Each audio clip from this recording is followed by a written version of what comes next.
And welcome everyone. आज हम mechanical hazard के बारे में बात करेंगे कि मैकेनिकल हज़ार्ड कौन से होते हैं। एक अच्छे से हर एक मैकेनिकल हज़ार्ड को हम अच्छी तरह से देखेंगे कि वो क्या होता है, किस वजह से होता है। तो मैकेनिकल हज़ार्ड को देखने के लिए हमें एक एक्रोनिम याद रखना होगा, या हम एक एक्रोनिम के उससे याद रख सकते हैं जिसे कहते हैं फिश डेक्स। ये बहुत ही फेमस है। ये बहुत लोगों को ऑलरेडी पता है कि मैकेनिकल हज़ार्ड में फिश डेक्स ये एक एक्रोनिम को याद रखा जाता है और उसके अकॉर्डिंगली ही लोग याद रखते हैं, फिश डेक्स के अकॉर्डिंग। तो फिश डेक्स का फुल फॉर्म क्या है एक बार हम देख लेते हैं। फिश डेक्स में से सबसे पहला जो अल्फ़ाबेट आता है एफ़। तो एफ़ से आता है फ्रिक्शन। अब फ्रिक्शन की वजह से एब्रेशन होता है। जैसे कि फ्रिक्शन मीन्स कि किसी मशीन के पार्ट में या किसी व्हील के पार्ट में बॉडी का घिस जाना, तो उसको बोलते हैं फ्रिक्शन। और वो फ्रिक्शन किस वजह से होता है? वो कोई मूविंग पार्ट के वजह से भी हो सकता है और व्हील्स के वजह से भी हो सकता है। क्या आपके बॉडी के कांटेक्ट में आया, स्पीड में घूम रहा था और फ्रिक्शन की वजह से बॉडी में एब्रेशन आया। ठीक है, एब्रेशन एक टाइप का इंजरी है जो उसके वजह से आता है। सेकंड जो अल्फ़ाबेट है वो है आई। एफ़ के बाद आता है आई। आई मतलब इम्पैक्ट। किसी भी चीज़ में इम्पैक्ट का मतलब ये होगा कि कोई मशीन, मूविंग पार्टिकल है मशीन का, और आप उसके कांटेक्ट में आ गए, या आप फ़ोन में बिजी थे, चल रहे थे, और नॉर्मली जो मूविंग पार्ट है मशीन का उसके बीच में आप आ जाते हो, तो क्या लगेगा? इम्पैक्ट होगा।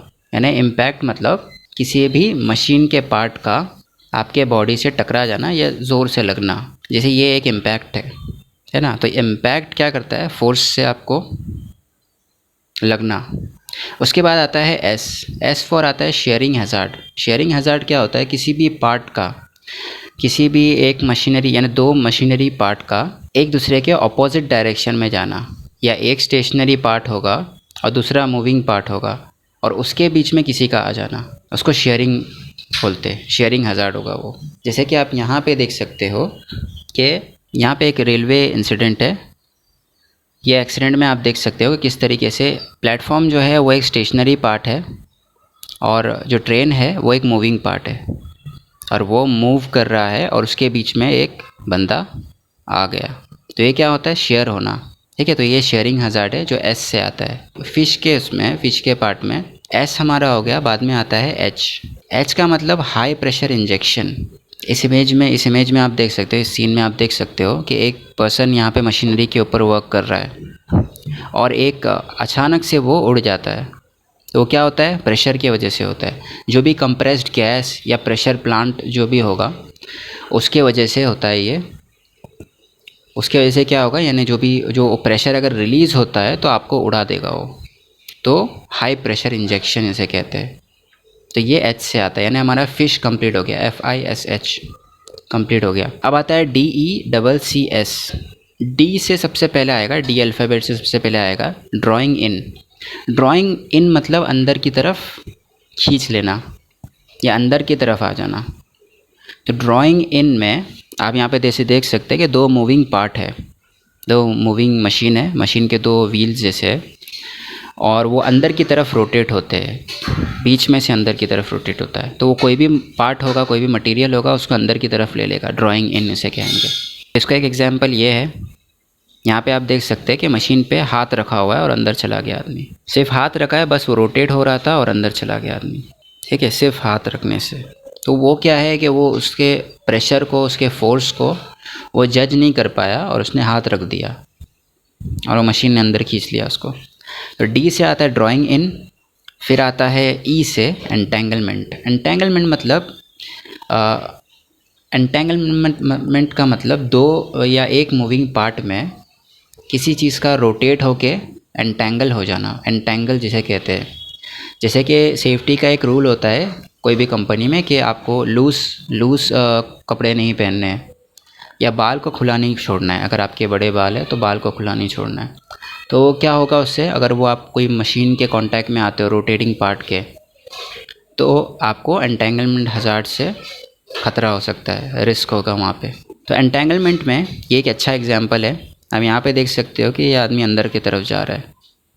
अब ये कैसा गया है? सबसे पहले इसका टी शर्ट खींच लिया उसने।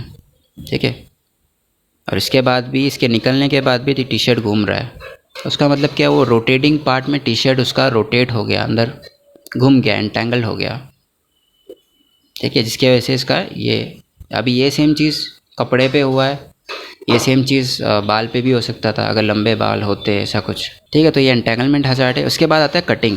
अभी जैसे नॉर्मली पता है कटिंग एक्टिविटी बहुत कॉमन होता है।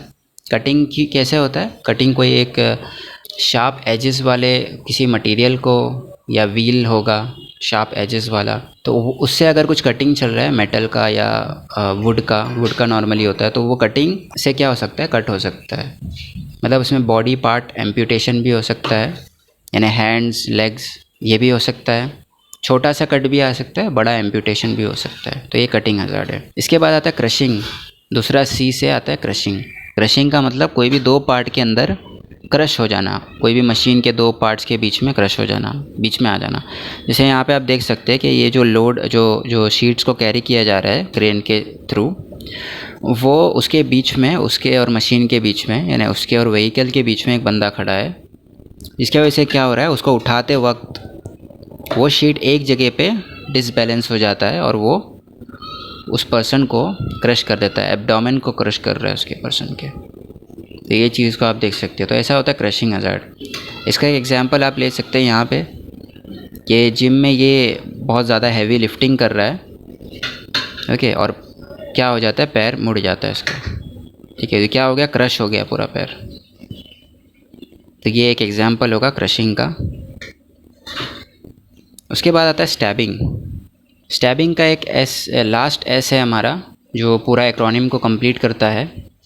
एस से आता है स्टैबिंग। अब स्टैबिंग क्या होगा, स्टैबिंग का मतलब ये है कि सबसे अच्छा एग्जांपल इसका ये है स्यूइंग मशीन।